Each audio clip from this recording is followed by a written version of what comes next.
time in prison and have been in and out of jail since being released on parole.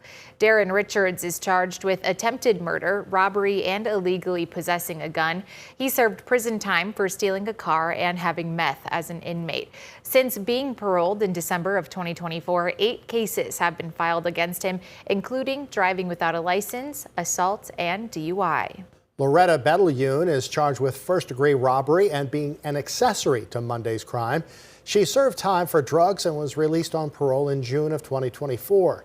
Since then, she's been charged with domestic abuse and false imprisonment. Now, Richards was on parole at the time of the shooting, meaning he had been released from prison before he had served his full sentence. Tonight, we take a closer look at South Dakota's parole system, how it works, and why some say it's broken. According to the South Dakota Department of Corrections, a parolee is an offender who is conditionally released from prison before the expiration of their prison term. The purpose of parole is to give prisoners some incentive to reform and avoid being sent back to the penitentiary. It's also a way to reduce prison overcrowding. Their release is supposed to depend on meeting certain conditions, for instance, checking in with their parole officer on a regular basis, obeying laws, avoiding drugs and alcohol, and finding employment. People think that when you're on parole, if you do something wrong, then you go right back to prison. And that's not what is happening. Law enforcement, like Minnehaha County Sheriff Mike Milstead and Sioux Falls Police Chief John Toom, feel South Dakota's parole system isn't working. They tell us too many parolees are reoffending and not facing consequences for violating the conditions of their parole. Milstead said he doesn't blame parole officers who are often overworked. For instance, according to DOC figures, in Sioux Falls, every parole officer has 57 parolees to keep track of.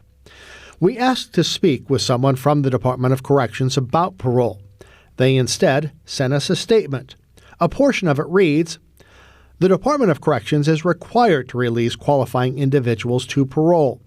DOC has worked with local law enforcement to reduce the number of parole absconders from 486 to 100. And last session, SB 42 passed.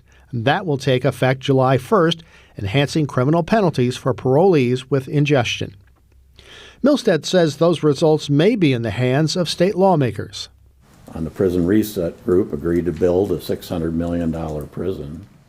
The message was clear from our group to the legislature that you need to start investing money on reducing recidivism and providing programming and providing opportunities for people to do better and not fall back into the type of violent career criminals that we're seeing in our community coming out of prison. Now you can find a link to the list of South Dakota's most wanted parole absconders with this story on KELOLAND.com. And to get a better understanding of the prison and parole system in the state, we also wanted to hear from those who have gone through